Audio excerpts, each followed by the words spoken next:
Pride Royal Ivy is resurrected as the final boss of a low-quality game and the firstborn princess of Frisia. So she decides to use her knowledge of the game's backstory to trick everyone into getting control of everyone, while also building up her personal harem of degenerate creeps.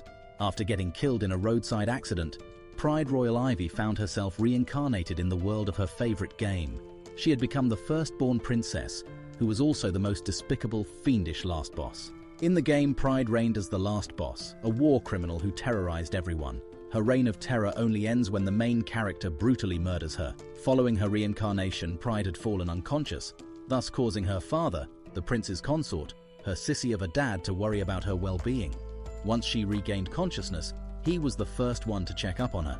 As they spoke, Pride asked him about the existence of her younger sister, Tiara Royal Ivy, who was the protagonist of their world. Her question caused the prince to congratulate her on being the rightful heir to the crown, as he assumed that she had gained the royal family's power of precognition. However, Pride was just using her knowledge of the game. He then told her that they would talk about her sister in detail later, and walked out of the room. As she sat and thought to herself, Pride resolved to use her powers for good rather than harm people like her character ordinarily would.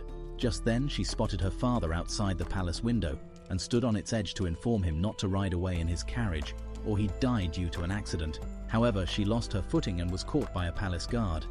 Seeing how terrified the servants were of her thinking that they had done something wrong, made Pride resolve to be a better tyrant. Days later, as she went to meet her brother-in-law, Pride realized that she could change the game's story. Then her father introduced her to Stale Royal Ivy, who was to be her brother-in-law and her assistant. However, Pride noticed that Stale had been handcuffed and would be forced to sign a contract of subordination to her. She recalled that in the game's storyline, Pride had deceived Stale into signing a contract of fealty instead, thereby enslaving him. Later that night, she gave him the key to his handcuffs and told him to escape, but he refused because his mother would be punished. His kindness impressed Pride, and she left him. The next day, Stale signed his contract of subordination and was welcomed into the royal family. Pride met Chancellor Gilbert at the ceremony, and he was an Her father shut Gilbert up with a smack as he tried to tell Pride about her sister. Stale and Pride played together over the next couple of days and developed crushes on each other. However, Stale soon fell ill, thus making Pride realize how much stress he was under. She also thought about how she made him kill his mother in the game's storyline, and she began crying like a baby. Her tears woke him up, and then she jumped on him, begging that he forgive her. Pride then promised not to hurt him more than she already had. She also promised to make the country a happy place for as long as she was alive. Stale just hugged her, and like an insane person, she whispered in his ear that he should kill her if she became a tyrant. In a dream, Stale walked back to Pride after killing his mother and asked, with tears in his eyes, why she would make him do such a thing. Pride emotionlessly informed him that it was fun, and then ordered him not to take his own life. She laughed and walked away as he fell to the ground. While Stale vowed to avenge his mother and destroy the devil in human skin named Pride, then Stale woke up with no memory of the dream. Later, Stale found Pride's handkerchief in his books and recalled how devastated his mother was about him leaving. That was why he stayed strong, not for himself but for his mom. He had planned to use Pride, whom he had heard was a spoiled brat, to eventually change the country's rules. However, Pride was different than he thought and seemed scared of something. Just then, Pride ran up to him and said she needed to show him something. They met with the prince, who handed over a letter from his mom to Stale. She informed him that things were fine at home and that she was looking forward to hearing from him. Stale began ugly crying while Pride consoled him. He soliloquized to himself that Pride kept her promise to him, and so he'd protect her from anything she was afraid of, as well as repay her kindness. Chancellor Palpatine Jr. Gilbert stared at them, hugging them in disgust. Later on, Stale overheard Chancellor Gilbert complained about Pride's selfishness to some Illuminati members. Stale teleported closer to them and heard Gilbert paint Pride as a terrible villain. He returned to his room and realized that he couldn't tell anyone what he had overheard. So he decided to learn how to win over people's trust better than Gilbert, so he could be liked by not just the royal family, but the entire nation. Also, he could protect Pride from filthy adults and ensure she became queen. Meanwhile, the queen got ready to introduce Tiara to her older siblings. On the day of the introduction, Stale and Pride flirted like horny bunnies before being introduced to the kingdom. Then Tiara, the game's protagonist, was introduced. Upon seeing her, Pride she realized that it was Tiara and her love interests who were destined to defeat her. As Tiara walked in, Pride felt a tinge of jealousy at seeing how everyone reacted toward her, but resolved not to torment her little sister. The three siblings joined hands and vowed to protect the kingdom together, generating massive cheers from the crowd. After that, the Queen named Pride next in line, and they headed to the banquet hall.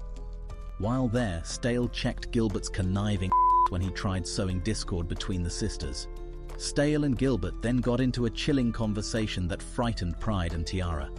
The prince once again smacked Gilbert like his when he tried to engage Pride in a political conversation. Pride remarked that Stale had started to resemble Gilbert in his mannerisms. This statement caused Stale to freak out, but Tiara went to calm him down. Meanwhile, Pride got recognized by the leader of the kingdom's knights, while the Queen watched and told the prince that the future had changed. A few years later, while observing Stale during his swordsmanship training, Tiara asked her big sister Pride if she would be getting married to their brother Stale, which wasn't sus, by the way.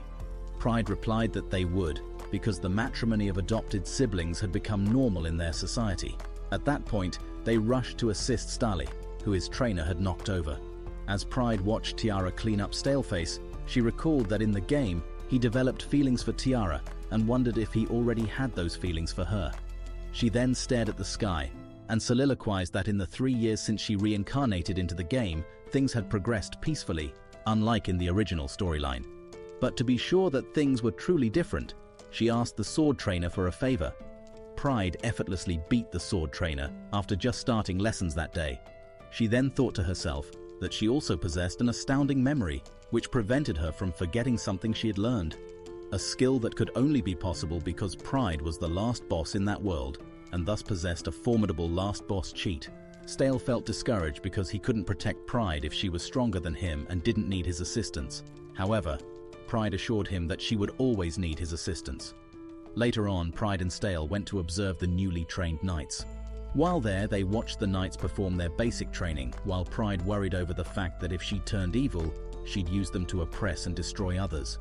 She was pulled back to reality when the vice captain commented on her maturity and excellent leadership skills. Just then, a messenger ran in and informed them that Captain Riddick and his men were attacked on their way to a neighboring country.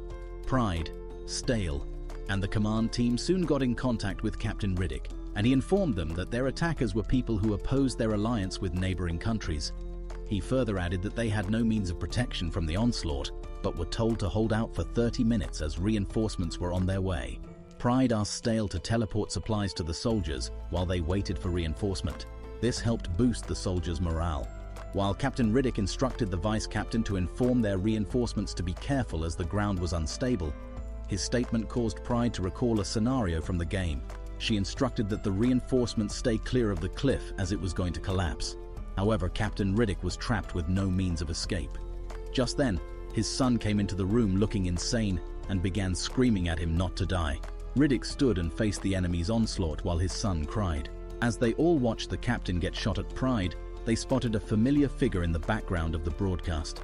She then told the captain's son that she would save his father and asked Stale to teleport her to the battlefield. Stale was reluctant at first, but Pride told him that she didn't want to become an atrocious queen, and so he agreed. The captain was on his knees, bleeding, when he spotted Pride shooting down the enemies. She then quickly defeated them all and captured the man, who was watching from afar. She pushed him toward the captain and instructed him to hold on to the prisoner. Then, as the cliff began collapsing, he whispered something into his ear and told him to do it. Otherwise, they'd all die. The prisoner screamed and everything faded to white. Captain Riddick's son watched in shock as the screen showed dozens of crushed bodies where his father had been. While the vice captain scrambled knights in the background to send in rescue, Princess Pride commented that it was pathetic for the captain of the knights to die in such a manner. The vice captain tried defending the captain's honor, but she shut him up. Then she added that they should blame the dead captain for the incident and be done with it. With that, she ended the call while the captain's son stood in shock and thought about her comments before the cliff collapsed. He remembered how she looked at him and said it was a pity, then asked himself if she knew that his dad would die at that place. Then he cursed her for treating everyone like they were expendable, while vowing to avenge his father by becoming a knight. However, in the new timeline, the captain and princess survived by using the stranger's abilities to tunnel underground. As the knights celebrated being alive, Pride ordered that they handcuff the prisoner with handcuffs for special ability users. Everyone stared at her in awe as she took control of the situation.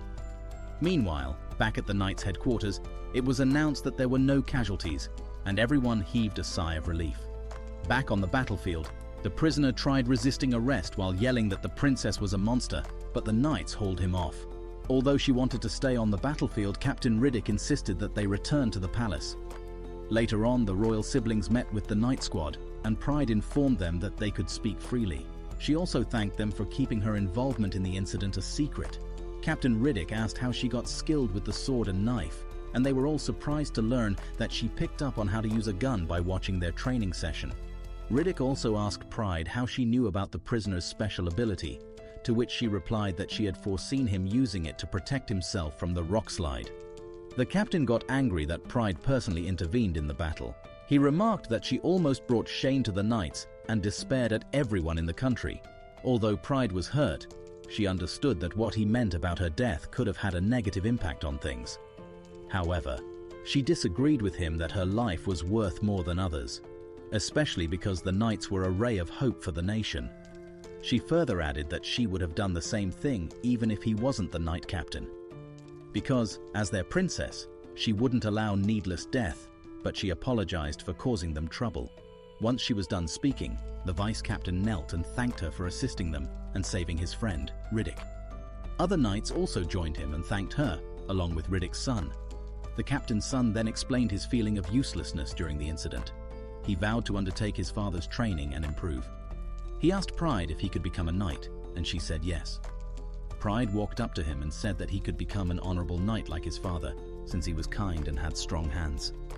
Then she asked him to please protect their countrymen and her family when he did.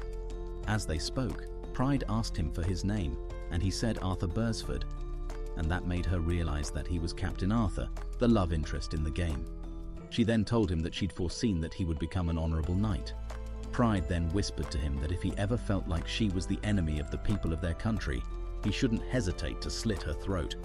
Captain Riddick interrupted their conversation and thanked her for saving him. Arthur watched them together and swore to protect Pride so that she would always stay on the right path and make sure she wasn't forced to go down the wrong path. He swore to help her no matter the circumstances and protect her as a knight. Arthur Beresford stood in front of a mirror and reminisced about how he wished to be like his father, the knight captain, as a child. He soon discovered his special ability was making crops grow nice and hardy.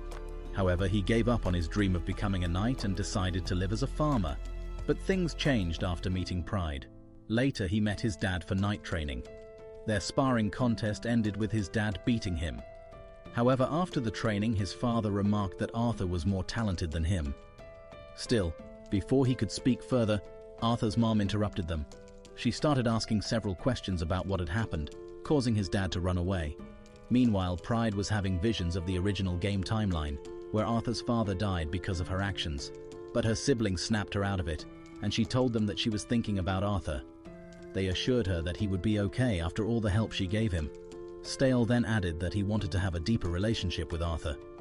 The royal siblings all headed to the Knights' headquarters to return something to Captain Riddick. However, upon hearing that Princess Pride was around, all the knights in training ran to meet her. Pride was getting overwhelmed by all the attention when Riddick ran up to her and apologized for keeping her waiting. Pride said it was okay, and they spoke briefly about Arthur's knight training progress. Upon hearing about Arthur, Pride got excited. Riddick beamed like a proud papa bird as he spoke about Arthur's skills. Everyone laughed at how cheesy it was to see him gush over his son. Just then, Arthur ran into the venue holding his dad's sword, which he had forgotten at home. After yelling at his father, he noticed that Princess Pride was also present. She told him that she was happy to see him doing well, and he thanked her. After that, he bid her goodbye and said he'd tell her something when he became a knight. However, Stale stopped him from leaving and asked that he join him at his training later. Arthur was surprised, but Stale further said that joint training would benefit them both. At the thought of getting stronger, Arthur accepted the offer. Pride then returned the captain's coat and left with her siblings. Later on, as Stale and Arthur trained together, they slowly became friends. Stale then asked him to take the test to become a knight trainee as soon as possible. This caused Arthur to ask why he wanted him to become a knight. Stale said so he could protect his elder sister. Then Arthur asked why he was being so supportive of him, and why he was working so desperately for the princess's sake. Stale just said he made a vow to protect Pride, and he felt like he could trust Arthur. After hearing his argument, Arthur agreed to do his part, but urged Stale to also get stronger. The two boys then returned to their training. Pride sat in the library, going through the complete law compendium of her country, the Kingdom of Frisia, in a bid to deepen her understanding of the laws. She soliloquized to herself that in the game, Pride took advantage of the law and committed various atrocities, so she wanted to do the opposite and use the law to help people. Tiara sat next to her, reading a floral book and looking adorable. Her cuteness made Pride remember a conversation between her, Tiara, and Stale, where she had tried matchmaking the two, but it hadn't worked as she had hoped. After that, the two girls were summoned by the Queen, who instructed Pride to pass judgment on a criminal as the future queen. The criminal, who was named Val, turned out to be the man Pride helped capture during the cliff battle. Gilbert informed the royal family that Val had kept some knights hostage, and they couldn't be found without his guidance. The Queen asked Pride to state what she was considering about how to deal with the criminal. Realizing that she was being tested, Pride said he should either get eternal imprisonment or execution. She added that because he was keeping some knights hostage, a fealty contract would apply. She then gave 3 options on how to punish Val. She then asked Val what punishment he wanted. Once he entered a fealty contract, he could no longer perpetrate crimes, among other restrictions. Val agreed to undertake the fealty contract because he didn't want to die. The Queen ordered that Pride administer the contract, and once he had done so, she gave him a list of instructions. Later, Pride and her siblings met with Val, and she allowed him to speak freely. Then she gave him 2 orders, one to always protect Tiara, and another to return to her if he ever needed help. After that, she released him, and had to explain her actions to both siblings. She expressed her love for both her siblings, and asked that they remember that regardless of what happens in the future. After that, the princesses went to watch Arthur and Stale train. Arthur blushed like a schoolgirl when he saw Pride, but he agreed to have them watch their training. 2 years later, Pride and Tiara presented flowers to the boys and wished Arthur success in his knight's exam. However, both boys got a heart attack when Pride complimented them. Then Tiara taught them how to make crowns, which they presented to Pride while blushing like clowns. Arthur took his leave and the siblings headed out as well.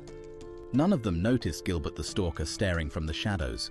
During a knighting ceremony, Pride knighted Arthur while he apologized for keeping her waiting for 2 years.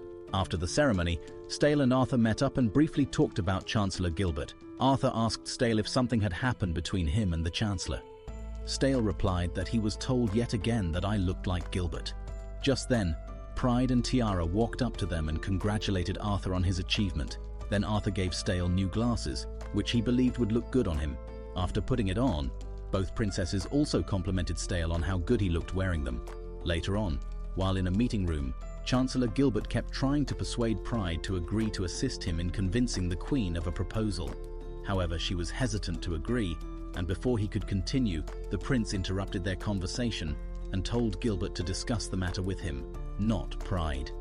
Then, they both left. Once they were gone, Stale asked Pride if everything was okay. She informed him that Gilbert was proposing a mandatory special ability registration law and wanted her help to get it passed. She further added that she felt it was a way to control people, and so she wasn't comfortable with it. Stale asked her to be more careful around the Chancellor. His lack of formality in addressing Pride caused him to note that the 2 men were close in the game. However, she had trouble recalling if Gilbert was really in the game. She then asked Stale to teleport them to where Gilbert was. Upon arriving there, they overheard the prince and Gilbert in an argument about finding a user with special abilities who could heal his partner, Maria. Pride then remembered that in the original game, Gilbert was a secret character whose fiancée contracted a deadly disease. So he began searching for a special user that could heal her and passed a law requiring them to register. However, his fiancée passed shortly afterward, while the evil Pride got an army of special users. However, Gilbert soon went missing in the palace. At the same time, Pride got a hunch that Maria would die that day at sunset. She and Stale then decided to find him and try to help him save Maria. Gilbert met up with some thugs to find a special user that can cure illnesses. They, however, laughed at the idea of someone who could cure illness, and so decided to rob him instead. The thugs attacked and soon began to overwhelm Gilbert, but before they could kill him, Pride and Stale, who teleported to his location, saved him. Pride then informed him that, based on her premonition, his wife would die that day. After hearing the news, Gilbert told them his life story and how he met Maria. He informed them that he had been wandering the streets when he met her, escaping from her house. They soon fell in love, but they had to spend some years apart while he worked his way up to becoming Chancellor. Then one day, he reintroduced himself to her and asked for her hand in marriage. Things were fine for a while, but then Maria got ill and his life changed. Maria told Gilbert to calm down and listen to her premonition. She informed him that his fiancée, Miss Marianne, would die that day. Confused, Gilbert tried grabbing Maria, but Stale stopped him with a sword pointed to his throat. He then accused Gilbert of trying to change the law for his selfish reasons, attempted to engage in human trafficking, and even intended to sell the royal family's confidential information. Then he asked Gilbert to admit his crimes and live as a criminal. However, Pride stops him from speaking further, which causes Stale to ask why he is showing compassion to such a man. Pride hugs Stale for looking out for her, and then she told Gilbert that his sins were forgiven. They returned to the palace where Gilbert, Pride, and Stale ran around, trying to stop something from happening. Pride requested Arthur's assistance in an emergency. She told him that she needed to save someone, and his assistance would help, although it would change his life in a major way. Arthur pledged his support, and they soon hurried to Maria's room, where she was on the verge of death. Pride instructed Arthur to place his hands on him and told him that his special ability wasn't limited to healing just crops, but all of creation. With that, Arthur healed Maria, as everyone watched with tears in their eyes. She thanked Stale for his assistance and commented on his older appearance. He explained that Gilbert had manipulated his age. Just then, Gilbert approached them and thanked Pride for saving Maria. He apologized for spreading vicious rumors about, among other illegal dealings. Gilbert then said he was ready to accept any punishment fit for him and entrusted his fate to Pride. She told him to disclose his actions to her parents, then ordered Maria and her maids to forget everything they heard. Shocked, Gilbert asked if she was actually going to forgive a pathetic person like him. Pride clarified that she wasn't forgiving him, but he should pledge that he would work towards the good of their nation, just like at the end of the game. Gilbert agreed and made the pledge.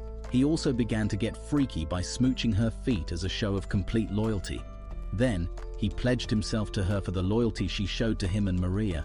Later on, Arthur and Stale spoke about his abilities. Stale asked if he still wanted to be a knight because he couldn't save more people if he became a doctor. However, Arthur said he was a knight, and Stale understood.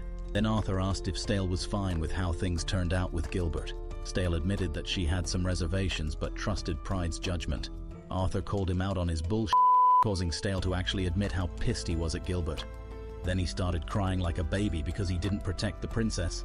However, Arthur assured him that he wasn't a useless piece of shit, and that he had indeed protected the princess in numerous ways over the years. However, she added that Stale was too perfect while rough handling him.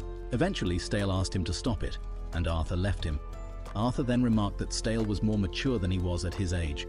Still recovering from his emotional outburst, Stale told Arthur that he would no longer cry until he reached the age Gilbert changed him to, which was in 5 years.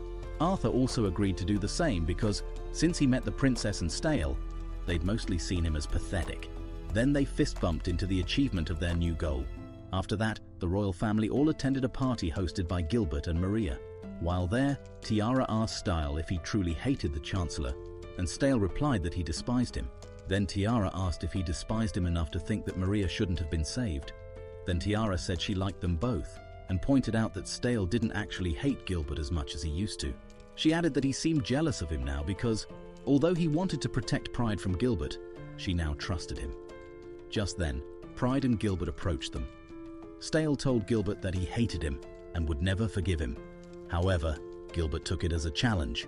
At the end of the party, Gilbert and Maria announced that they were getting married. A crowd of knights along with the royal siblings eagerly watched a duel between Arthur and another knight. Everyone cheered when Arthur finally won the match and became an imperial guardsman. A few days later, while the royal siblings rode in their carriage, Tiara commented that she liked how much more Arthur got to hang out with them. Then she asked that he come with them to an observation, and Stale replied that he definitely would since he was now a guardsman. Tiara further said she enjoyed the selection day activities, and Pride commended the participating knights' zeal and eagerness to suck up to her. She wondered if she should reconsider their wages and salary. Just then, their carriage suddenly stopped, and they discovered that Val had collapsed on the street. At the palace, Val woke up and found Pride sitting next to him. She informed me that he had collapsed on the street and was carried back to the castle. Although he wanted to diss Pride, the loyalty contract he signed forced him to be subservient. Pride asked why he was passed out on the street like a druggie. Val responded that he came back because she had ordered that he return whenever he was faced with an impossible situation. Pride then said she would forgive his disrespect towards them if they came to no harm. She asked what he needed help with, but he remained adamant that he didn't need her. So Pride offered to get someone else to help him. Val still refused to speak, but she commanded him to tell her. Having no choice, she asked her to help two lower-class kids named Kemet and Safek, whom human traffickers had taken. After telling her what she wanted, Val asked to be released. But Pride placed him on house arrest instead. Val started to object, but Pride cut him off and declared that she would save the children and deal with the traffickers. Later, Pride and the rest went to see Val in his chambers but found that he had trashed the room. He still insisted that he didn't need their help saving the kids and only wanted to save the kids so he could live comfortably. Pride realized that he wanted to use the children to do his dirty work for him, since the fealty contract restricted him. Tiara tearfully asked what Kemet and Safek were to him, and he replied that they were kids he was tired of and wished would die. He asked Pride and the others to leave. However, Pride tells Stale and Arthur to leave with Tiara while she speaks to Val. They reluctantly agreed and left. Then Pride asked Val why he was trying so hard to prevent them from helping. He told her that he felt ashamed to ask for help. They also spoke about how he met the kids, and he told Pride that the kids started following him around from place to place when he returned home. Although he tried to act like they were a bother, Pride sensed something was wrong, so she asked what was bothering him. He revealed that he didn't care about anyone, but his feelings for the children made him feel disgusted. Having never experienced emotions before, Val started having a breakdown over how he felt about what was happening to them. As he started crying, Pride began to comfort him and explained that he was worried because he finally had something more precious to him than money. She added that he was troubled because the kids were in danger. Val stood in ruin, facing the human traffickers, who couldn't believe he had actually come. Behind Val sat tied-up kids who were to be his bargaining chip. One of the kidnappers said they told him to bring 5 more to exchange, not 4. Val replied that he was the 5th and asked that they return the kids that they had taken. The kidnappers laughed at the idea of taking him because he was old, but then they chained him up after he showed his special ability.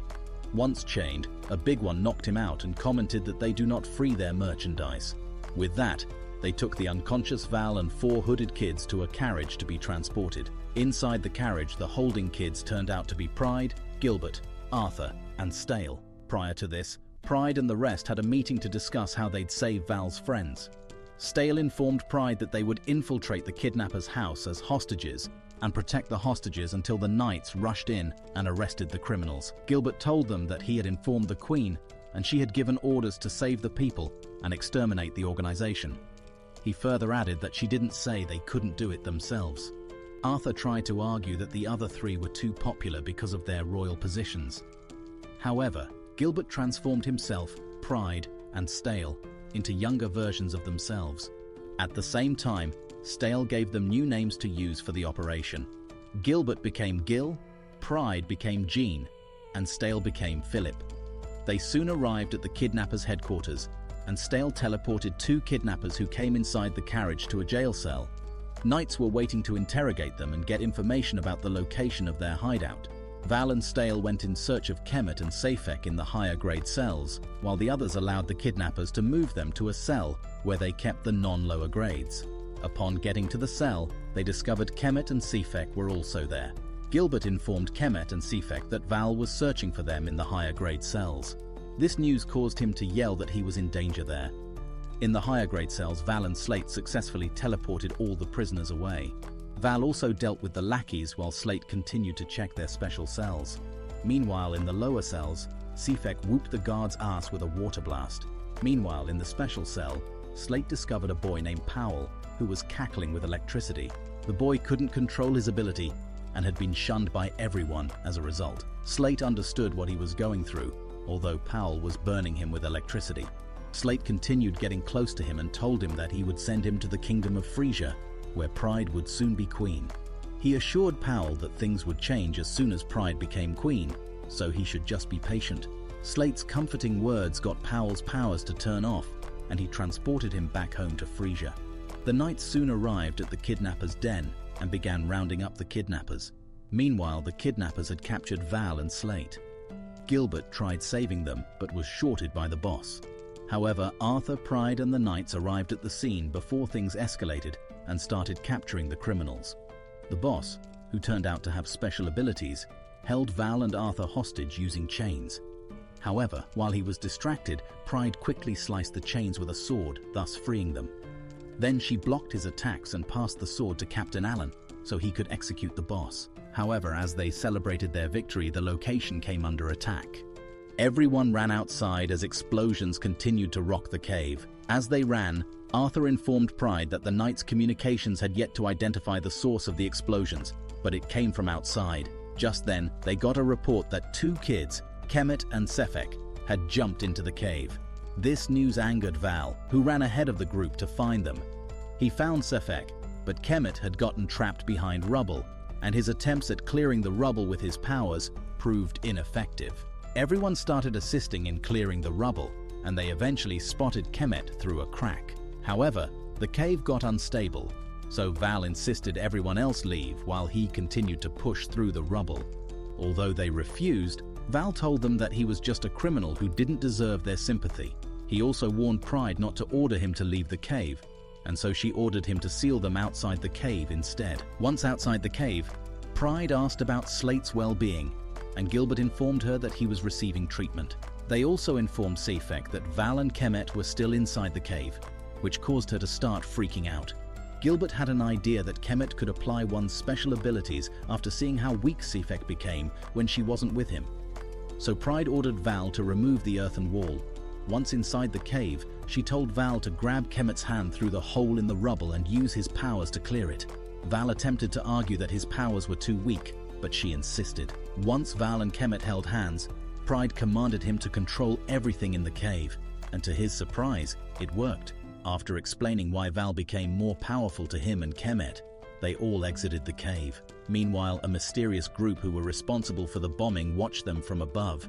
They were cloaked from those on the mountain and so decided to drop more bombs on those below. Val ended up falling over the mountainside after saving Sefek from the bomb blasts. As he fell, he remembered all that led him to get captured by Princess Pride and subsequently get under her control. Then Pride sent him away from the palace, and he returned to the lower-class residence, where he met Kemet and Sefek. Over time, he got used to having the kids around him, and they bonded. When the kids got kidnapped, he was unable to save them due to the fealty contract, which prevented him from getting involved in physical alterations, so he watched as they were taken away. However, he was compelled by the contract to find Pride for help. As he continued to fall down the mountainside, he was glad to have met the kids. Just when he thought he would die, Pride and Stale jumped in after him and teleported him back to safety. Then Val went to hug Sefek and Kemet, who he now considers family. The royal kids, Slate, Pride, and Tiara, along with their friend and guard Arthur, discussed the day's observation event. As they talked, Arthur warned them not to stray beyond the castle walls, as those responsible for the bombing attack were still at large. Pride assured him that they would stay within the castle. Just then they heard the ground rumbling and spotted Val, Sefek, and Kemet heading toward them using the earthen floor that Val had manipulated. Once they met up with the others, Val informed Pride that he had completed his deliveries. This surprised everyone because the normal travel time was 5 days by carriage, but Val went to Hawthorne Kingdom and back in a day. Pride then thanked Val, Sefek, and Kemet for their services and revealed that they were now the royal family's exclusive carriers. She further revealed that they were planning on creating a school in collaboration with their neighboring countries where people would get a certain level of education.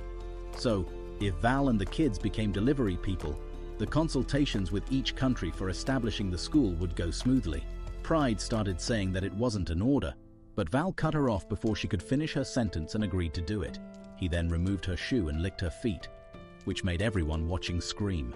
Following that, Val got into a little argument with Arthur after insinuating that he and Pride have fun together. However, Pride stopped things from escalating, and as she left with her siblings, Val asked that she let his kids attend the new school when it was ready. Some days later, Gilbert kept beating Arthur in hand-to-hand combat during a training session, while Stale watched in annoyance. Gilbert then offered to teach Arthur a special technique if managed to beat, and after hearing this, Slate decided to join in so they could beat up Gilbert together. As the girls watched Gilbert beat up the boys, Val and his kids arrived from a delivery run.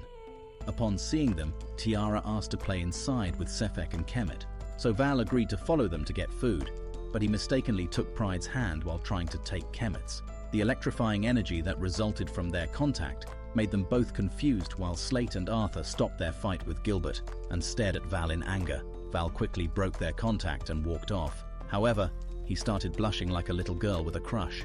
Meanwhile, Pride returns to cheering for Arthur and Slate, which gives them enough morale to best Gilbert. After the training, they started shifting blame as to who didn't do enough to protect Pride at the kidnappers' hideout. Slate remarked that Arthur did extremely well in protecting Pride, and the two shook hands. Just then, Pride ran towards them and cleaned their faces with her handkerchief while complimenting their efforts. Her words rendered both boys, who were obviously in love with her, speechless as they blushed over the care she showed them. Slate told her he was doing everything to become a much more respectable regent.